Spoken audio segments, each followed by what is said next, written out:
Hello नमस्कार मेरे दोस्तों, मैं मुकेश आप सभी को आपका अपना यूट्यूब चैनल में स्वागत करता हूं। हम कल वेन डायग्राम ख़त्म कर लिए थे। आज बोले थे कि आज रिवीजन कराएंगे, तो कुछ क्वेश्चन लेके आए हैं। आज 10 से 12 क्वेश्चन का रिवीजन हम कराएंगे, जो किसी न किसी एग्ज़ाम में पूछा गया ना, तो इसी से रिलेटेड क्वेश्चन पूछता है। तो पहले आप लोग इन क्वेश्चनों को देखिएगा और स्टॉप करके बनाने का कोशिश करिएगा, क्योंकि सभी क्वेश्चन ये सब पढ़ाया हुआ है। इससे रिलेटेड सभी टॉपिक हम पढ़ा दिए हैं बहुत ही फुल डिटेल के साथ। जो अभी तक यूट्यूब पर है उतना डिटेल के साथ अभी नहीं पढ़ाया गया फ्री में, जो फ्री में कंटेंट प्रोवाइड है। तो हम ये क्वेश्चन में आए हैं। आप लोग से वीडियो को ज़्यादा से ज़्यादा शेयर करिएगा, क्योंकि जब तक आप शेयर नहीं करिएगा, जब तक हम आपका रिस्पांस नहीं जान सकते हैं कि हम कैसा पढ़ा रहे हैं। और आपका कल भी कुछ क्लास चला था। कल 15 अगस्त के दिन कुछ हम पढ़ाए थे, पढ़ाने के मकसद में न थे, बाकी फिर भी हम कुछ पढ़ाए हैं। सभी लोग एंजॉय के साथ देखे भी इसको। तो देखिए, आज पहला क्वेश्चन पर चलते हैं। एंजॉय ही ज़्यादा नहीं, कुछ पढ़ाई भी करिए। तो पहला क्वेश्चन कर रहा है, आज से 4 दिन पूर्व सोमवार था। आज से मान लीजिए, आज से 4 दिन पूर्व सोमवार था। ये आज है, और आज से 4 दिन पूर्व, 4 दिन पहले कौन सा दिन था? सोमवार था। सोमवार था, तो आज से 4 दिन बाद पूछ रहा है। आज से 4 दिन बाद कौन सा दिन होगा? तो इस प्रकार के क्वेश्चन में हाँ आपको बताए थे कि सब टोटल दिन को काउंट करके हम ऑड डेज निकालते हैं। जो हम फर्स्ट बार जब यूट्यूब पर पढ़ाना स्टार्ट किए थे, तो शायद हम कैलेंडर चैप्टर से ही स्टार्ट किए थे। तो उसमें बहुत ही डिटेलिंग के साथ हम बताए थे। भले ही उतना उस समय जानकारी ना था, तो वीडियो का क्वालिटी कुछ लो रहता था, बट बहुत ही अच्छी तरह से बताया हुआ है। तो देखिएगा इस तरह से। देखिए क्या और कितना डे हो जाएगा, टोटल डे कितना हो जाएगा? 8 1 9, 4 4 8 1 9 हो गया। आज से 4 दिन पहले, 8 से 4 दिन बाद, 4 4 8 कितना हो गया? 9 हो गया। और डेज निकालने के लिए कितना से भागा देते हैं? तो 2 से भागा देते हैं। कितना से भागा देते हैं? तो 2 से भागा देते हैं। तो 2 आ गया। तब आपको हम बताए थे, या एक कोड लिखाए थे। 0 रहता था तो संडे, 1 मंडे, 2 ट्यूसडे। आपको यदि मेरे वीडियो को देखे होंगे तो आपको ये मंडे, मंगलवार, इस तरह से इसका आंसर हो जाएगा ये। तो आपको ये क्वेश्चन समझ में आया होगा। उसी तरह से दूसरा क्वेश्चन है। दूसरा क्वेश्चन पहले आप लोग स्टॉप करके बनाइएगा।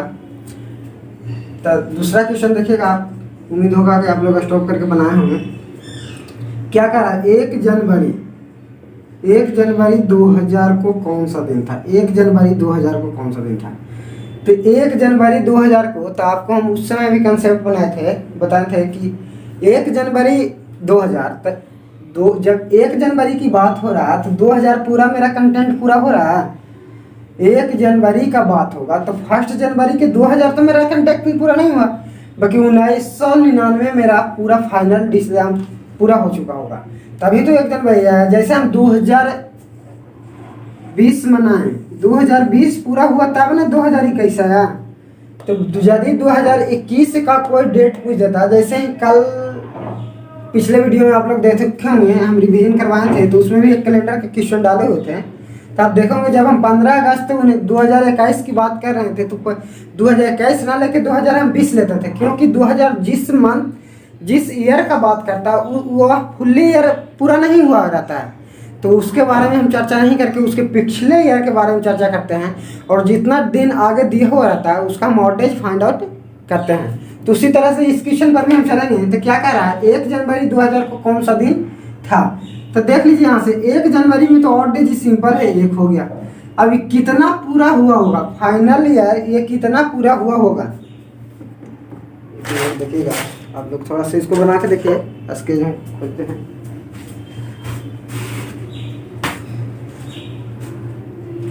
कितना पूरा हुआ होगा? ये क्या कह रहा है? 1 जनवरी 2000 कितना पूरा हुआ होगा? तो देखिए, ये तो 1999 तो पूरा एकदम फुल्ली तरह से पूरा हुआ होगा। 1999 तो पूरा हुआ तब ना 2020 आया। और जब 2020 आया तब 1 जनवरी की बात कर रहा था, यहाँ 2020 पूरा नहीं हुआ होगा। पूरा जब भी होता तब 2001 की बात करता तब 2000 मेरा फाइनल पूरा हो जाता। तो इस तरह के क्वेश्चन को हम आपको बताए हैं कुछ इस तरह से बनाने के लिए। देखिए इसको जैसे हम यहाँ बनाते हैं 1 जनवरी के तो 1 जनवरी हो गया बाबू, इसका और डेज या कुछ भी मान लो, यदि इसको 7 से भाग देते हैं, भाग नहीं लगता है तो जो बचता है वही मेरा रिमाइंडर बच जाता है, वही रिमाइंडर मेरा और डेज कहलाता है। ये आप लोग जाने होंगे। तो यहाँ पर चलते हैं 1 जनवरी। अब ये ईयर कितना होगा 1999 इतना हो गया, यानी 1999 होगा। तो 1999 के लिए आपको सुविधा के लिए हम तोड़ने के लिए बताए थे। यदि मेरा पिछले कैलेंडर का वीडियो देखेंगे तो 1600 प्लस 300 16 3 1900 हो जाएगा। 1600 प्लस 300 16 3 1900 हो गया। अब यहाँ पर है कितना 99 बच गया। तो ये 99, अब इसका भी आपको बताए थे 1600 के 0 होता है क्योंकि 4 के मल्टीपल में 400 के मल्टीपल में तो 0 हो गया। अब यहाँ बच गया कितना 300 होता है। 53 10 एक फार्मूला बताए थे। तो 1 2 3 100 साल के लिए, 200 साल के लिए, 300 साल के लिए था और 400 साल में 0 होता था। तो 53 10 एक फार्मूला था, उसके अनुसार इसका 1 मान आ गया। अब 99, तो 99 साल में हमको लीप ईयर देख लीजिए इसका ये सब कंसेप्ट आपको यदि हम ये कंसेप्ट बताएंगे तो आपको लगेगा कि क्या सर जब 1600 300 और 99 में इस तरह बताएंगे तो उसमें नहीं। जब उसका हमें कंसेप्ट ही है कि जब वह सेंचुरी ईयर की बात होता है तो उसमें डायरेक्ट 400 से भागा दिया जाता है।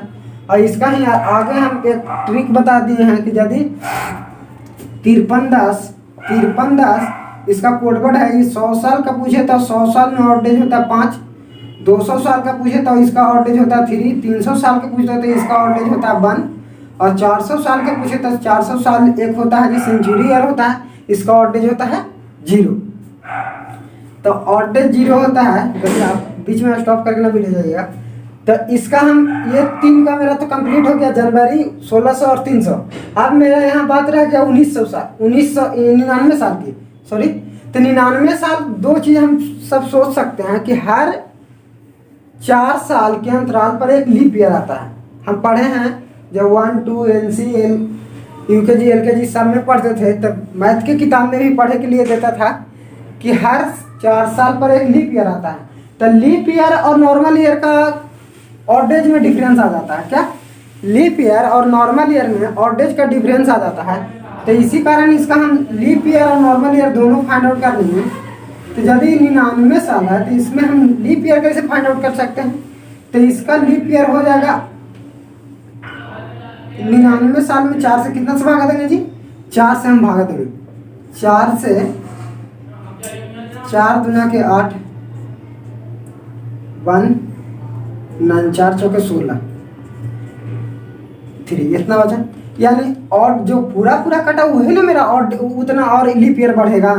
तो यहाँ पर डायरेक्ट जोड़ देंगे तो 8 7 9 8 17 9 2 11 1 12 इतना ही डे आ गया। अब डे को भी हमको कन्वर्ट करना है किस चीज़ में, डे को भी कन्वर्ट करना है हमको ऑर्डेज में। यदि ये इतना आ गया इसका भी हमको कन्वर्ट करना है ऑर्डेज में। तो ऑर्डेज में कन्वर्ट करने के लिए 127 में कितना से भागा देंगे 7 से। तो 1 में रहते 7 तो 5 और 8 7 56 बच गया यहाँ 1। तो इसमें मेरा ऑर्डेज कितना आ गया 99 में 1 ऑर्डेज आ गया। तब टोटल ऑर्डेज लिखते हैं, टोटल ऑर्डेज लिखेंगे तो 0 नहीं पहले 1 जनवरी 1 जनवरी के 1 ऑर्डेज, 1600 के 0 ऑर्डेज, 300 के 1 ऑर्डेज और 99 के 1 ऑर्डेज। तो टोटल ऑर्डेज कितना आ गया 1 2 3, टोटल ऑर्डेज 3 आ गया। अब आपको हम फिर कोडवर्ड की हम बात कर लेते हैं ना, तो हम कोडवर्ड एक लिख देते हैं कुछ याद आपको करने के लिए। 0 1 2 3 4 5 6 इस तरह से दिए होंगे। इसका रविवार था, सोमवार, मंगलवार, बुधवार, बृहस्पतिवार, शुक्रवार और ये शनिवार। इस तरह से हम आपको कोडवर्ड एक याद करने के लिए प्रोवाइड करवाए थे। तो देखिए यदि हमको कोड वर्ड में 4 आ जाता तो यह क्या होता, बृहस्पति होता, थर्सडे होता। यदि 6 आता तो ये शनिवार होता, सैटरडे होता। ठीक, तो यहाँ पर 3 आ रहा है तो 3 का मतलब क्या होगा, तो 3 का मतलब बुधवार होगा। क्या होगा, बुधवार। यानी आप कैलेंडर पीछे वाला उलट के या मोबाइल में जो कैलेंडर होता है उससे आप मिला भी सकते हैं कि 1 जनवरी 2000 को कौन सा दिन था, तो बुधवार था। कौन सा दिन था, तो बुधवार था। ये क्वेश्चन आपको समझ में आया होगा।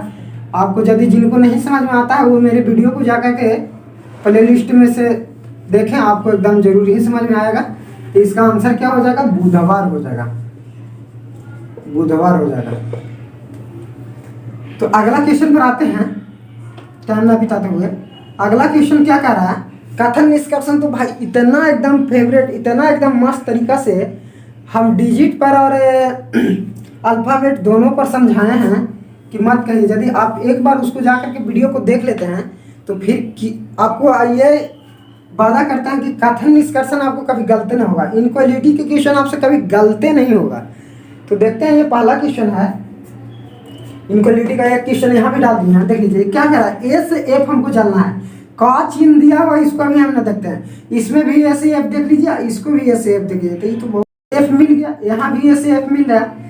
ए से एफ, ए से एफ। अब डायरेक्ट हमको पता लग रहा है ये बड़ा बराबर कर रहा है, एफ है जो बड़ा बराबर है, और यहाँ है जो एफ डायरेक्ट बड़ा कर रहा है, तो ये तो पहला गलत हो जाएगा। आर एफ कर रहा है, आर जाइए आगे, एफ जाइए, आर से एफ जाए में दोनों देने के मुंह दिखा रहा है, तो ये पहली बात है कि ये भी गलत हो जाएगा मेरा।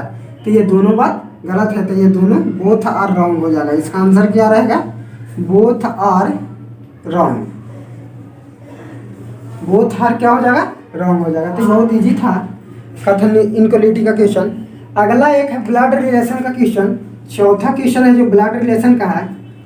तो ब्लड रिलेशन में आपको हम बताए थे, ये उस तरह से नहीं है, ये कुछ दिमाग लगा के ये सब क्वेश्चन आपको पूछ देता है। जैसे सीटेट का एग्जाम देने जाइएगा तो उस समय इस तरह से क्वेश्चन पूछता है। तो देखिए क्या कह रहा है, 3 औरत एक साथ जा रही थी। कितने औरत, 3 औरत। 3 औरत एक साथ जा रही थी। कितने औरत जा रही थी, 3 औरत जा रही थी। ज्यादा ध्यान से मेरे यहाँ देखिएगा, क्या है कि आगे देखिए, यहाँ 3 औरतें एक साथ जा रही थी, 2 माता और 2 पुत्री थी। इसमें हमको इस तरह से 3 ही औरत है, इसमें इस तरह से हमको कॉम्बिनेशन बैठाना है कि 2 माता भी हो और 2 पुत्री भी हो। तो आपको ये भी लगेगा, ये यदि माता रहती और इसका 2 पुत्री होती तो ये हो जाता है। बट 2 माता का कंसेप्ट आ रहा है, काज नहीं है, शादीशुदा नहीं है, तो ये होगा, नहीं होगा, 2 पुत्री नहीं होगा। तो देख लीजिए, हम यहाँ पर ही पहली माता को रखते हैं, माता 2 माता तो हो गया, 1 2।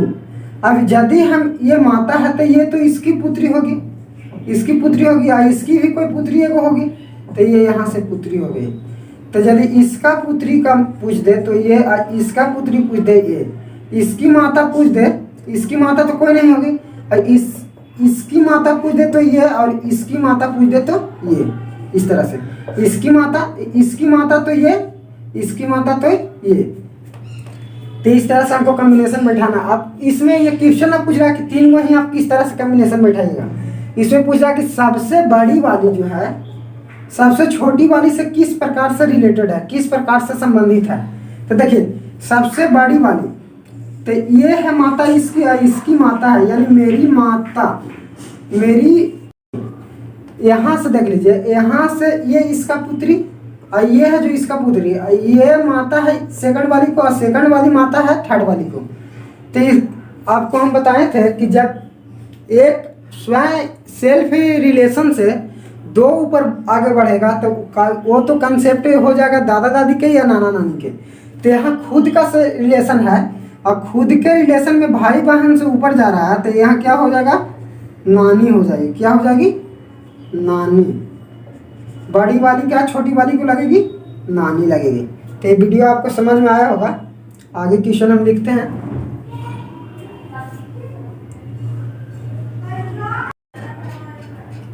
हाँ दोस्तों, तो देखिएगा यहाँ दो क्वेश्चन है वेन डायग्राम से, जो पिछले क्लास में आप सभी को हम क्लियर तरीके से पूरा थ्योरी और कंसेप्ट के साथ क्लियर करवा दिए हैं। उसका लगभग 2 गो, हाँ शायद 2 गो लेक्चर चला और वो पूरा क्लियर हो गया। तो उसी का ये देख लीजिए रिवीजन है। 2 क्वेश्चन दिए हैं।